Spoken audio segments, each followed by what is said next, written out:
ಬಾಗಲಕೋಟೆ ಫಲಿತಾಂಶ ನಿಮಗೆಲ್ಲ ಗೊತ್ತಾಗಿದೆ. ಅದೊಂದು ವಿವರ ನಿಮಗೆ ಹೇಳ್ತೀವಿ. ಈಗ ನೋಡಿ ಬೇಕ್ರಿ ನ್ಯೂಸ್.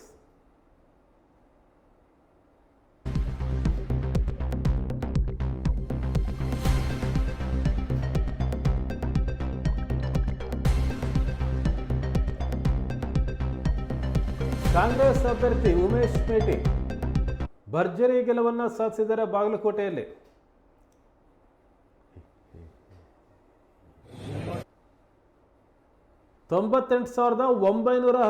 ಮತಗಳು 98,919 ಪಡೆದಂಥ ಉಮೇಶ್ ಮೇಟಿ ಗೆಲುವಿನ ನಗೆ ಬೀರಿದ್ದಾರೆ. 22,332 ಅಂತರದಿಂದ ಬಿಜೆಪಿ ಅಭ್ಯರ್ಥಿ ಚರಂತಿಮಠ ಸೋತಿದ್ದಾರೆ.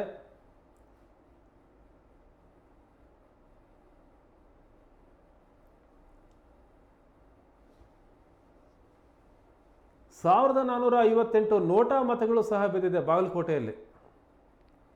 ಬಾಗಲಕೋಟೆಯಲ್ಲಿ.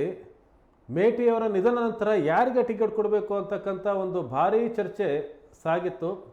ಮೇಟಿ ಕುಟುಂಬದ ಎಲ್ಲರೂ ಸಹ, ಅವರ ಮಕ್ಕಳು, ಅವರ ಮನೆ ಹೆಣ್ಣು ಮಕ್ಕಳು ಎಲ್ಲರೂ ಸಹ ನಮಗೆ ಟಿಕೆಟ್ ಕೊಡಿ ಅಂತೇಳಿ ಒತ್ತಾಯವನ್ನು ಮಾಡ್ತಾಯಿದ್ರು. ಹೈಕಮಾಂಡ್ಗೆ ಒತ್ತಾಯವನ್ನು ಮಾಡ್ತಾಯಿದ್ರು. ಕೊನೆಗೆ ಯಾರಿಗೆ ಟಿಕೆಟ್ ಕೊಡಬೇಕು ಅನ್ನೋದೇ ದೊಡ್ಡ ಒಂದು ಚರ್ಚೆ ಆಗಿತ್ತು. ಅಂತಿಮವಾಗಿ ಉಮೇಶ್ ಮೇಟಿ ಅವರಿಗೆ ಟಿಕೆಟ್ ಕೊಡೋದಕ್ಕೆ ಕಾಂಗ್ರೆಸ್ ನಿರ್ಧಾರ ಮಾಡಿತು. ಸತೀಶ್ ಜಾರಕಿಹೊಳಿ ಈ ಕ್ಷೇತ್ರದಲ್ಲಿ ಓಡಾಟವನ್ನು ನಡೆಸಿ ತಂತ್ರಗಾರಿಕೆಯನ್ನು ಮಾಡಿದರು.